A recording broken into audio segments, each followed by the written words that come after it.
Hello everyone, this is विनय महेश्वरी। तो आज का जो लेक्चर होने वाला है इसमें हम लोग डिस्कस करेंगे फाइनेंशियल मैथमेटिक्स का second topic, that is sinking fund. Perpetuity already हम लोगों ने कंप्लीट कर लिया है। अगर वो वीडियो किसी ने नहीं देखा हो तो मैं डिस्क्रिप्शन में लिंक शेयर कर दूंगा, आप आराम से वहां से देख सकते हो। तो आज का जो हम लोग का टॉपिक होने वाला है that will be sinking fund, और उसके साथ साथ हम लोग कुछ प्रॉब्लम डिस्कस करेंगे फ्रॉम एमएल अग्रवाल। तो अगर इस वीडियो को कोई पहली बार देख रहा है, इस चैनल पे पहली बार आया है, और आपको अगर ये वीडियो अच्छा लगे, आपको सब कुछ समझ में अच्छे से आए, तो चैनल को जरूर सब्सक्राइब कीजिए और अपने फ्रेंड्स के साथ भी शेयर कीजिएगा।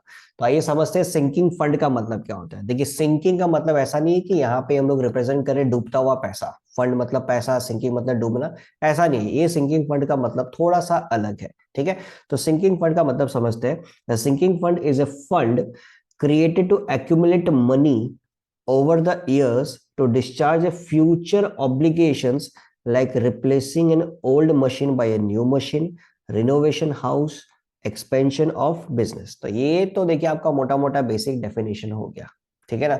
बट एक्चुअल मतलब इसका समझते हैं कि होता क्या है। देखिए, मान लेता हूं मेरे पास एक फैक्ट्री है, ठीक है ना। मान लेता हूं मेरे पास एक फैक्ट्री है, उस फैक्ट्री के अंदर काफी सारी मशीन्स है। Machine M1, machine M2, machine M3। मान लेता हूँ ये तीन मशीन मेरे पास इस फैक्ट्री के अंदर है, ठीक है ना। अब मैं ये जानता हूं कि ये जो हमारे पास तीन मशीन है, इनकी जो लाइफ स्पैन है, इनकी जो लाइफ स्पैन है, ये मान लेता हूं 10 ईयर्स है, ठीक है ना। कि 10 ईयर्स के बाद में मेरे को ये मशीन्स को बदलना पड़ेगा, ठीक है। इनकी जो लाइफ स्पेन है वो कितने साल है, 10 ईयर्स की है। 10 ईयर्स के बाद में मेरे को ये मशीन्स को रिप्लेस करना पड़ेगा। तो ये मशीन को मेरे को जो रिप्लेस करना है आफ्टर 10 ईयर्स, जब मेरे को पता है कि 10 साल के बाद में मेरा एक खर्चा मेरे पास आने वाला है, वो खर्चा क्या है, that will be the buying of a new machine, ठीक है ना। तो आज की जो भी प्राइस होगी उस प्राइस के हिसाब से मैं फ्यूचर की एक लम सम प्राइस डिसाइड कर लूंगा कि अच्छा आज ये प्राइस है तो 10 साल के बाद में समझ लो इस मशीन की प्राइस और इंक्रीज हो जाएगी। तो एक लम सम अमाउंट मैं सोच लूंगा अपने दिमाग के अंदर। मान लेता हूं कि तीन मशीन को अगर यदि इन फ्यूचर मेरे को खरीदना है तो इन तीन मशीन को खरीदने के लिए मेरे को 10 लाख रुपीस चाहिएगा, ठीक है ना। 10 साल के बाद में मेरे को तीन मशीन दोबारा अगर खरीदनी है तो 10 साल के बाद में खरीदने के लिए मेरे को 10 लाख रुपए चाहिएंगे मशीन को खरीदने के लिए, ठीक है। अब ये 10 लाख रुपए के लिए मैं क्या करूंगा, एक अलग से अपना एक फंड क्रिएट करूंगा, ठीक है ना। एक अलग से अपना फंड क्रिएट करूंगा। वो फंड सिर्फ और सिर्फ इस मशीन के लिए होगा। वो एक स्पेशल फंड है, वो फंड सिर्फ और सिर्फ एक मशीन को खरीदने के लिए होगा। तो फंड मैं किस तरीके से क्रिएट करूंगा, एवरी मंथ, डिपेंड करता है कि मैं मंथली सेव कर रहा हूँ, डिपेंड करता है कि मैं ईयरली सेव कर रहा हूँ। दोनों चीज पे डिपेंड करता है, मंथली भी हो सकता है, ईयरली भी हो सकता है, it might be quarterly, it might be half yearly. आप किसी भी तरीके से आप जमा कर सकते हो पैसा को, ठीक है ना। बट ये जो पैसा आप जमा कर रहे हो that is you are doing for a particular purpose, ठीक है ना। वो पर्पस क्या आपको कि 10 साल के बाद में आपको ये मशीन खरीदनी है, ठीक है ना।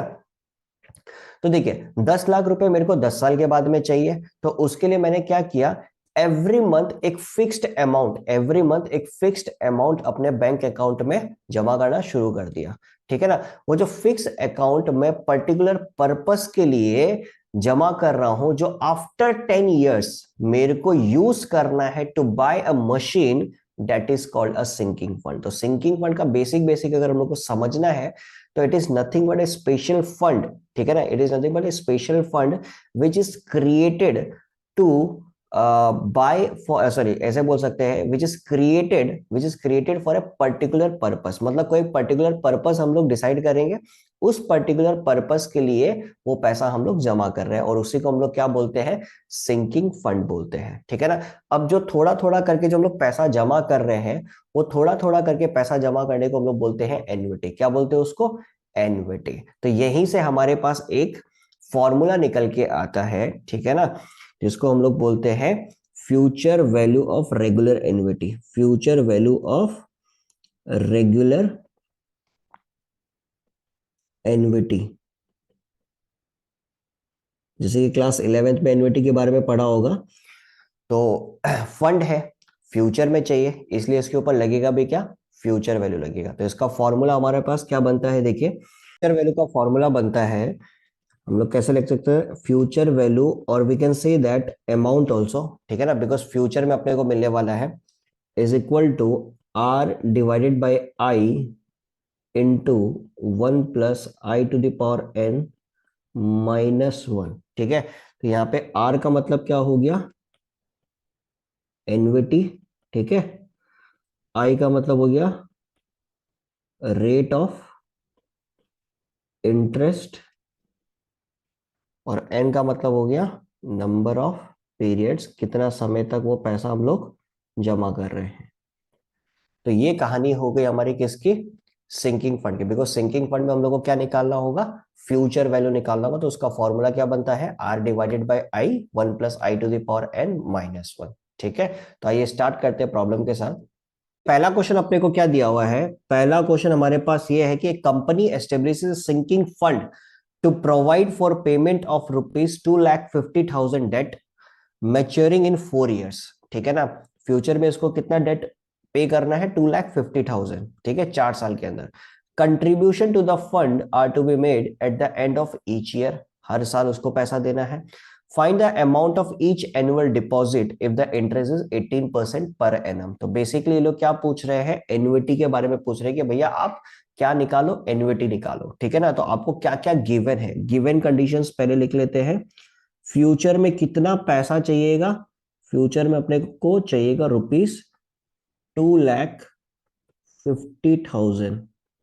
ठीक है ना, और रेट ऑफ इंटरेस्ट कितना, नंबर ऑफ ईयर्स कितना दिया हुआ है, नंबर ऑफ ईयर्स दिया हुआ है 4। रेट ऑफ इंटरेस्ट कितना दिया हुआ अपने को, 18%। तो आई कितना हो जाएगा, 18 डिवाइडेड बाई 100 करेंगे तो 0.18। ठीक है, आई का वैल्यू कितना हो जाएगा, 18 divided by 100, it will B 0.18।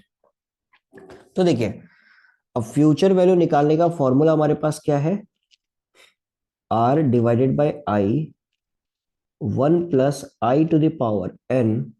i⁻n-1। ठीक है, ये हमारे पास फॉर्मूला है। क्लियर, वैल्यू अगर यहाँ पे हम लोग पुट करते हैं तो हमारे पास क्या आ जाएगा, फ्यूचर वैल्यू की जगह क्या पुट करेंगे, 2,50,000। ठीक है, आर की वैल्यू तो निकालनी है, आई की वैल्यू कितनी हो जाएगी, 0.18 दी हुई है। फिर उसके बाद में 1 +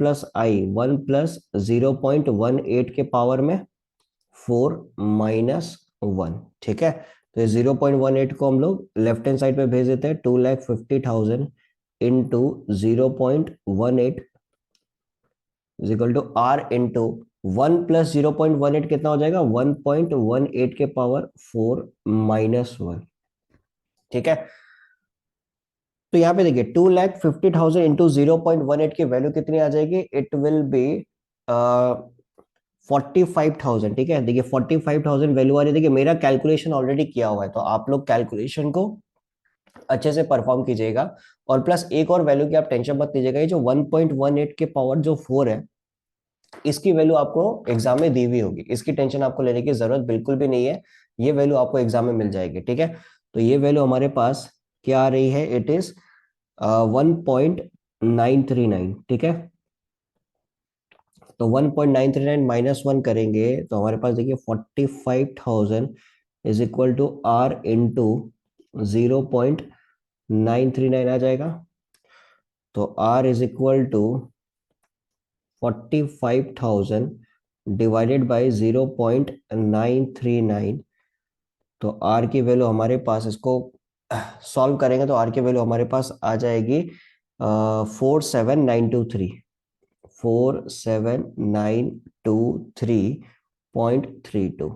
तो ये वैल्यू हमारे पास फाइनली आ जाएगी, और ये किसकी वैल्यू है, ये हमारे पास क्या आ गया, एन्युटी की वैल्यू। मतलब 47,923 रुपीज इसको एवरी ईयर डिपॉजिट करना पड़ेगा 4 साल तक, तब जाके इसके पास कितना एक्यूमुलेट हो जाएगा, 2,50,000। अब यहाँ पे आपको एक चीज बता दो, देखिए कैलकुलेशन मेरा ऑलरेडी किया हुआ है, बिकॉज यहाँ पे कैलकुलेशन करना तो पॉसिबल नहीं है। ठीक है, तो आप लोग कैलकुलेशन को बहुत अच्छे से कीजिएगा। ठीक है, और दूसरी आप टेंशन मत लीजिएगा, 1.1। नेक्स्ट क्वेश्चन नंबर 2 हमारे पास है, a person has set up a sinking fund. ठीक है, so that he can accumulate ₹1,00,000 in 10 years। 10 साल के अंदर कितना पैसा चाहिए इसको, 1,00,000 रुपए चाहिए for his children's higher education. How much amount should he deposit every 6 months if interest is 5% per annum compounded semi annually. ठीक है, यहाँ पे ध्यान दीजिएगा आप कि सवाल क्या पूछ रहा है, every 6 months compounded semi annually. इसका मतलब क्या हो गया कि आपको जो एन की वैल्यू दी हुई है 10 ईयर्स, अगर मैं 6 6 मंथ्स में पैसा जमा कर रहा हूं तो एन कितना हो जाएगा, मल्टीप्लाई बाई 2, मतलब 10 × 2, बिकॉज हर 6 मंथ्स में मैं जमा कर रहा हूँ। 10 ईयर्स फॉर एवरी ईयर बोला है, तो यहाँ पे तो मैं हर 6 मंथ्स में पैसा जमा कर रहा हूँ, तो एन क्या हो जाएगा, multiply by 2, that will B 20। ठीक है, तो एन अगर 20 हो गया तो हमारा रेट ऑफ इंटरेस्ट क्या हो जाएगा, रेट ऑफ इंटरेस्ट दिया हुआ है 5%, सो 5% को भी हम लोग को डिवाइडेड बाई 2 करना पड़ेगा, तो इट विल बी 2.5%। क्लियर है, हमेशा आप दिमाग में रखिएगा, सेमी एनुअली का अगर हमारे पास केस आ जाए, नंबर ऑफ पीरियड जो भी रहेगा उसको मल्टीप्लाई बाय 2 कर दीजिएगा, रेट ऑफ इंटरेस्ट जो भी रहेगा उसको डिवाइडेड बाय 2 कर दीजिएगा। सिमिलर केस हमारा क्वार्टरली पे होता है, क्वार्टरली का अगर केस आ जाए तो नंबर ऑफ पीरियड्स पे मल्टीप्लाई बाय 4 और रेट ऑफ इंटरेस्ट पे डिवाइडेड बाय 4 कर दीजिएगा। ठीक है, तो हमारे पास आई की वैल्यू कितनी आ जाएगी, इट विल बी 0.025। ठीक है, और साथ साथ में क्या दिया हुआ है, 1 लाख रुपया चाहिए, मतलब फ्यूचर वैल्यू, डेट मीन्स ए की वैल्यू कितनी दी हुई है, ₹1 लाख। ठीक है, तो future value is equal to r divided by i, 1 + i⁻n-1। ठीक है, तो फ्यूचर वैल्यू की जगह हम लोग लिखेंगे 1 लाख। आर तो निकालना अपने को, आई की वैल्यू कितनी हो जाएगी, 0.025, और ये वैल्यू कितनी हो जाएगी, 1.025 के पावर में 20-1। ठीक है, 1 लाख को 0.025 के साथ मल्टीप्लाई करते हैं, ठीक है ना, 0.025 इज इक्वल टू आर, और 1.025 के पावर 20 की वैल्यू आ जाएगी हमारे पास 1.637। ठीक है, -1, तो इसकी वैल्यू कितनी हो जाएगी, it will be 2500 r into 0.637। तो आर की वैल्यू फाइनली हमारे पास कितनी आ जाएगी, it will be 2500 divided by 0.637। तो इसको कैलकुलेट करने पे हमारे पास फाइनल वैल्यू आ जाएगी 3924.64। This will be our final value. ठीक है, यहाँ पे आप स्क्रीनशॉट ले सकते हो।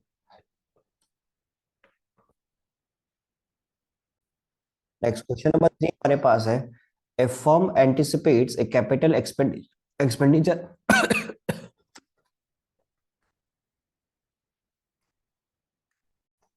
नेक्स्ट क्वेश्चन नंबर 3 हमारे पास है, a firm anticipates a capital expenditure of ₹50,000 for a new equipment in 5 years। How much should be deposited quarterly in a sinking fund carrying 12% per annum compounded quarterly to provide for the purchase. ठीक है ना, तो यहाँ पे भी basically अपने को क्या निकालना है, एन्युटी की वैल्यू निकालनी है, कितना पैसा फ्यूचर में चाहिएगा, that will be 50,000। Future value कितनी हो गई, ₹50,000। ठीक है, अब नंबर ऑफ ईयर्स कितना दिया हुआ है, 5, बट इस क्वेश्चन के अंदर क्या मेंशन किया हुआ है कि इट इज कंपाउंडेड क्वार्टरली, तो क्वार्टरली होने से क्या हो जाएगा, 5 को हम लोग 4 से मल्टीप्लाई कर देंगे, 5 × 4 इट विल बी 20। ठीक है, रेट ऑफ इंटरेस्ट कितना दिया हुआ है, रेट ऑफ इंटरेस्ट हमारे पास 12%, तो 12 डिवाइडेड बाई 4 करेंगे, इट विल बी 3%, तो आई की वैल्यू हमारे पास कितनी आ जाएगी, 0.03। क्लियर ये चीज। ठीक है, अब अपने को क्या निकालना है, आर की वैल्यू निकालिए, r is nothing but annuity, इसको स्मॉल आर से रिप्रेजेंट कर देता हूँ। ठीक है, तो क्या लिखेंगे, future value is equal to r divided by i, 1 + i⁻n-1। ठीक है, तो फ्यूचर वैल्यू कितनी हो जाएगी, 50,000। आर की वैल्यू हमारे पास ये तो निकालनी है, आई की वैल्यू कितनी हो जाएगी, 0.03, और 1 + 0.03 के पावर 20-1। ठीक है, तो 50,000 into 0.03 is equal to r 1.03 के पावर 20-1। तो 50,000 इंटू 0.03 हो जाएगा 1500, आर इंटू 1.03 के पावर 20 की वैल्यू हो जाएगी 1.8061, ठीक है, 1.8061 -1, तो R इज इक्वल टू कितना हो जाएगा, 1500 डिवाइडेड बाई 0.8061। तो इसको फर्दर कैलकुलेट करेंगे तो कैलकुलेट करने पे हमारे पास आएगा 1860.81, ठीक है ना। तो आपका ये हल्का सा मैच नहीं करेगा आंसर के साथ, बिकॉज आंसर पे शायद 1868 दिया हुआ है, ठीक है, तो मे भी थोड़ा कैलकुलेशन एरर होगा, बट ये सही किया हुआ है, ठीक है ना। तो इस तरीके से अपने को करना है, आप आराम से उसका स्क्रीनशॉट ले सकते हो, ठीक है। नेक्स्ट क्वेश्चन नंबर 4 हमारे पास क्या दिया हुआ है, a machine cost a company ₹5,25,000 and it's effective life is estimated to be 20 years, ठीक है। A sinking fund is created for replacing the machine at the end of its lifetime when its scrap realizes a sum of 25,000 only. Calculate what amount should be provided every year out of profits for the sinking fund if it accumulates an interest of 5% per annum. देखिए 20 years के बाद में मेरे को नई machine खरीदनी है, नई मशीन की कॉस्ट कितनी पड़ेगी, 5,25,000 रुपीज। और मेरे को एक चीज बहुत अच्छे से पता है कि जो एग्जिस्टिंग मशीन है मेरे पास, जो मशीन अभी चल रही है, उस मशीन की आफ्टर 20 ईयर्स स्क्रैप वैल्यू कितनी होगी, 25,000 रुपीज। मशीन खरीदने के लिए मेरे को कितना चाहिए, 5,25,000, बट पुरानी मशीन से मेरे को स्क्रैप वैल्यू भी मिलेगा 25,000। तो एक्चुअल में मेरे को सिंकिंग फंड कितना क्रिएट करना पड़ेगा, तो फ्यूचर में मेरे को जो वैल्यू चाहिएगा इट विल बी ₹5,25,000 में से हम माइनस कर देगा कितना, 25,000, बिकॉज 25,000 स्क्रैप से भी मेरे को मिलेगा, ठीक है। तो इट विल बी ₹5,00,000, ठीक है। तो मेरे को फ्यूचर में ₹5,00,000 चाहिएगा, कितने साल के बाद, आफ्टर 20 ईयर्स, ठीक है। रेट ऑफ इंटरेस्ट कितना रहेगा मेरा, 5% पर एनम।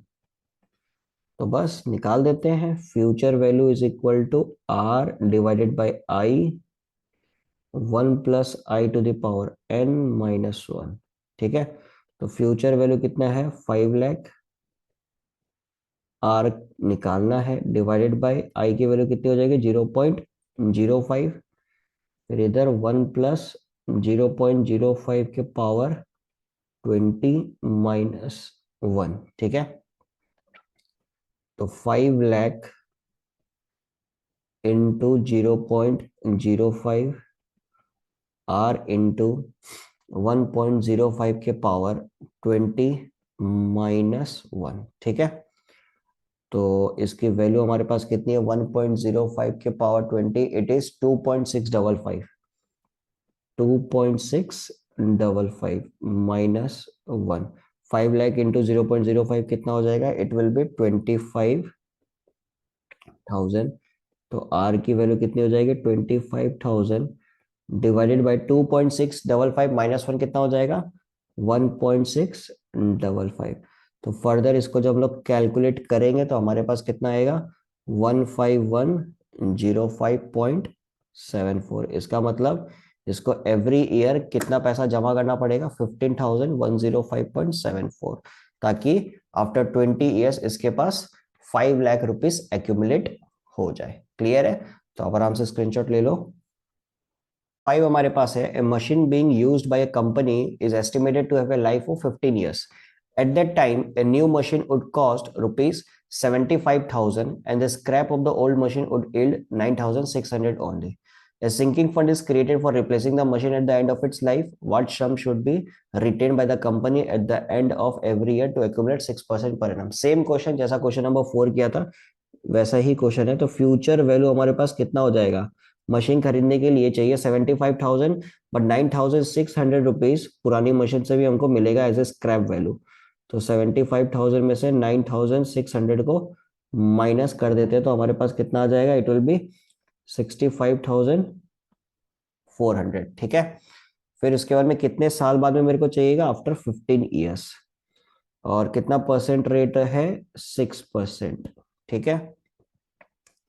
तो future value is equal to R divided by I, 1 plus i to the power n minus 1। Future value कितना दिया हुआ है 65,400। आर की वैल्यू निकालनी है। आई कितना हो जाएगा 6% है तो 0.06। ये कितना हो जाएगा 1 प्लस 0.06 के पावर 15 माइनस 1। ठीक है, तो 65,400 into 0.06 is equal to r 1.06 के पावर 15 माइनस 1। तो इसकी वैल्यू कितनी है हमारे पास 1.06 के पावर 15, इट इज 2.396। 2.396 माइनस 1 और 65,400 इंटू 0.06 ये हमारे पास आएगा 3924। ठीक है, तो आर की वैल्यू क्या हो जाएगी 3924 डिवाइडेड बाई 1.396। तो आर की वैल्यू फाइनली हमारे पास आ जाएगी 2810.89। सो इतना पैसा मेरे को एवरी ईयर जमा करना पड़ेगा, तब जाके मैं 65,400 की मशीन खरीद पाऊंगा। क्लियर ये चीज? आप स्क्रीनशॉट ले लो। नेक्स्ट क्वेश्चन नंबर 6 अपने को दिया हुआ है, a company sets aside sum of ₹1000 at the end of each year in a sinking fund so that at the end of 10 years it would amounts to a balance sufficient to replace the machinery, assuming that the cost of machinery remains constant at the end of 10 years and that money earns 5% per annum compound interest, find the cost of the machinery। तो basically machine की cost पूछ रहे हैं future में जो अपने को खरीदनी है। ठीक है ना, तो बेसिकली अपने को फ्यूचर वैल्यू इसकी निकालनी है। ठीक है, और एन्युटी अपने को कितनी दी हुई है इसके अंदर ₹1000। कितने साल तक ये पैसा मेरे को जमा करना है 10 ईयर्स तक। ठीक है, रेट ऑफ इंटरेस्ट कितना मिलेगा मेरे को इसमें 5%।